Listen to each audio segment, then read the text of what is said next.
ইউএসবির উদ্যোগে যুক্তরাষ্ট্রের মিশিগানে অনুষ্ঠিত হলো বৈশাখী উৎসব।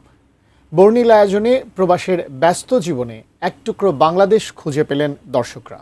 মিশিগানের ট্রয় সিটিতে আমেরিকান পলিশ কালচারাল সেন্টারে মেলার অন্যতম আকর্ষণ ছিল পান্তা ইলিশ ও ঐতিহ্যবাহী পিঠা পুলির আয়োজন। ছিল রিক্সা, বেবি ট্যাক্সি ও কুড়ে ঘরের ফটোবুথ। বাংলাদেশি পোশাক ও গয়নার স্টলে ছিল দর্শনার্থীদের ভিড়। অনুষ্ঠানে প্রধান অতিথি ছিলেন Washington university of science and টেকনোলজির প্রতিষ্ঠাতা ও উপাচার্য আবু বকর হানিফ। বিশেষ অতিথি ছিলেন মিশিগান স্টেট সিনেটর স্টেফেনি চ্যাং সহ স্থানীয় প্রশাসনের কর্মকর্তারা। সাংস্কৃতিক পর্বে জনপ্রিয় কণ্ঠশিল্পী বিন্দু কণার গান, মহুয়া সরকার দাস মিষ্টি ও তার দলের নাচ ছাড়াও এবং শিশুদের মনোমুগ্ধকর পরিবেশনা ছিল।